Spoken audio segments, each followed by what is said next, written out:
Hi, I'm Mark Brennan with 2Core. Today I'd like to discuss and show you how to make a proper two-wire splice installing decoders on a two-wire system. Before we get started, I'd like to point out a few things that we like to preach in our factory training class. First and foremost, when installing two-wire, you always want to have approximately 12 to 18 inches of wire above the top of the valve box for the proper install. You'll see as we're installing why this is important. Next and most important are the tools that we recommend using.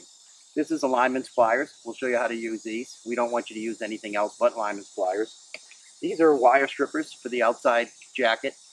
These are made by King Safety Products. They've been used now for quite a few years, and it saves on a lot of bad practices that have been taking place on two-wire systems. These are simple wire strippers tool. These we'll use to get the insulation off the conductor once we've reached that point of the install. These are the wire connections, 3M DBYR6s. These are specified by most manufacturers, and we absolutely want them used, otherwise you void the warranty. This is the decoder, and what we're going to find during the installation, I'm going to show you.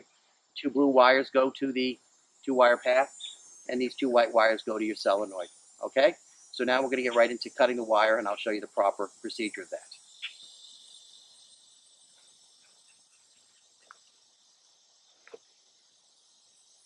Now that we're getting ready to prepare to make our wire connection, you're going to use your wire strippers, and where the wire comes in and out of the box, what you want to do is evenly cut it at the center here so we can prepare to make our wire connections. You can see now I have two equally length wires. We're going to use our wire strippers. We're going to go down 8 to 10 inches.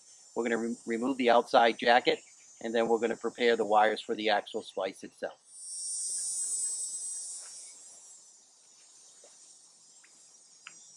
We're now going to use this wire stripper. We're going to remove the outside jacket. I'd like to show you the process. It's fairly simple. What you want to do is you want to lay the jacket on edge, and you're going to insert it through the tool itself to approximately 8 to 10 inches of the outside jack. You're going to make sure it's in that groove here.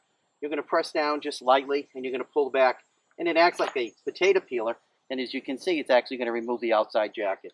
I flip it over, and I'm going to do the opposite side. When I do that, I will be prepared to remove the outside jacket without damaging. As you can see the inside conductor with the insulator here. I'll now remove this, show you how that's done, then we'll prepare for the two-wire splice.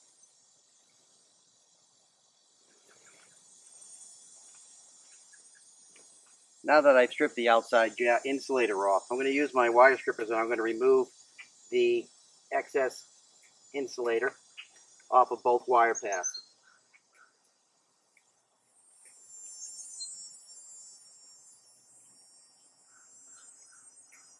So what you see I have is our two 12 to 18 inches of wire above the valve box cover. I have 8 to 10 inches of the outside insulator off of the conductor and insulator on the inside, the red and the black. I'll now prepare with these tools. I'm going to remove an inch of the insulator off the conductor and then prepare for the actual installation, the twisting of the wires, and the installing of the decoder. Okay.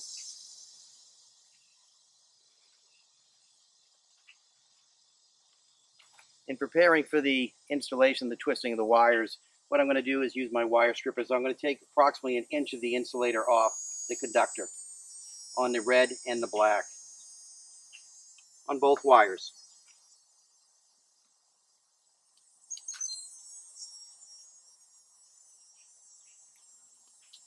I'm now going to use alignment pliers, and I'm going to connect the wires red to red and black to black. What I do is I take the two wires and I give them a simple little twist with my hands first. Then I use alignment pliers. As I'm squeezing, I'm twisting, and I'm actually going to be pulling away from the conductor itself. And as you can see, it makes a nice twist. You want to have approximately an inch. I'm going to do the red wires. I'm going to do the black wires. Simple first twist. Then I put my alignment pliers on there, and I'm twisting. As I'm twisting, I'm pulling away, and as you can see, it makes a nice tight connection. I'm not using my fingers, okay? I'm going to snip off any excess I have here,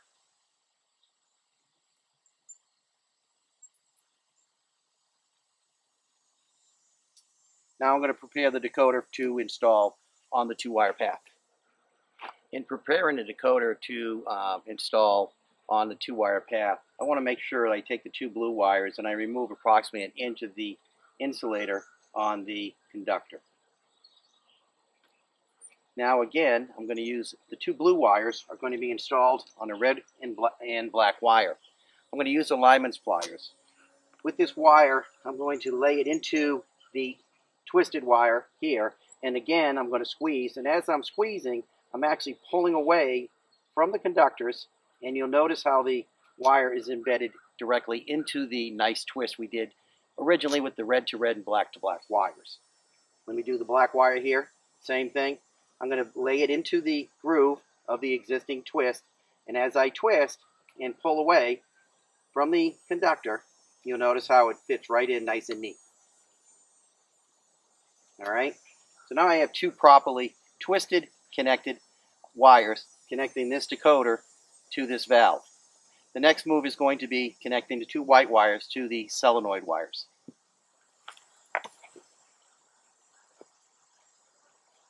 Before we actually get started and cover these up with the wire nuts, you'll notice I'm not using the wire nuts to twist the wires. I'm using alignment pliers. But I want to zone in and show you how nice and neat those wires are all twisted together. We will now install the wire nuts on top of these splices. And again, you're not using these to create the twist. You're actually using them to seal it after the twist has been made with the alignment pliers. Once I install these and I twist them until they're tight, I'm ready to now install the gel caps on these wires.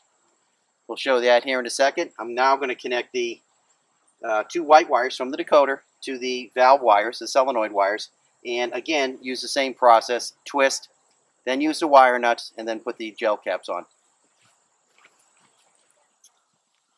So a little review before we actually connect the white wires to the solenoid wires. Here are my red to red, black to black with blue to the line, twisted, the gel caps on, the wire nuts on, black to black, blue to the line, the wire nuts on. Now I'm going to take the same process we just did with the main communication wire, and I'm going to take one of the valve wires. I'm going to prepare the wire to be twisted with the alignment pliers. Again, I'm going to twist the wire, pulling out as I'm doing it, and then snipping off any excess. I'm going to use the wire nut. I'm going to put it on, twist it until it locks. Okay, again, I did not create the twist with the wire nut. I actually created it with the alignment pliers. I'm going to take the second wire, apply it to the white wire on the decoder. I'm going to twist it. Now I'm using the wire nut. Again, not creating the twist. I'm only sealing it. Now I'm prepared to put my gel caps on both the 2-wire path and the solenoid wires.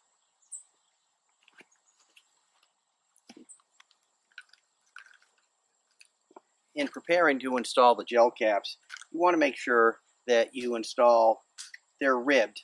3M DBYR6s are ribbed, and they fit directly into the ribs here.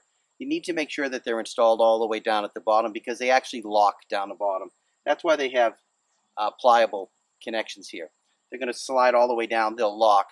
In the process of putting the cover back on, you're not apt to pull the wire nut out, thus not using the full advantage of the 3-inch depth of the 3M DBYR6. So we'll do the black wire first, and you'll notice that it fits in a certain way. And as I push, you'll notice a gel cap, and you'll see here that the wire nut is all the way down at the bottom. And now I'm prepared to spread the wires evenly, and I'm going to lock the cap. Okay, so you'll see that it's properly installed here. The yellow and the red wire nut is all the way down at the bottom. Anything less than that, you're not utilizing the wire connection to its fullest. Let's do the red wire. Gel cap. Again, it fits in the groove certain way. And as I push, you'll notice again I've locked it all the way down the bottom. I've separated the wires. And now I'm going to close the gel cap. What's important about the 8 to 10 inches of wire once you have it locked down is that you can actually access the two-wire path with the clamp meter for any kind of future troubleshooting. You don't have to take things apart. You don't have to take a knife and cut it. You actually have enough single jacketed insulated wire to access with the clamp meter. Now that we've installed the gel caps on the solenoid wires from the white wires on the decoder, we've installed the communication wire, the blue wires, to the two-wire path. We've sealed them with the gel caps, and again, please notice that the gel cap and the wire nut are properly installed together. These need to be located all the way down at the bottom, and you notice all four are situated correctly. If you do anything less than this, you're actually going to probably create problems in the future. Okay, so in reviewing, use your proper tools. You want to make sure you have 8 to 10 inches of the outside insulator off, so you have access to the conductor wire, okay, with your clamp meter for future troubleshooting.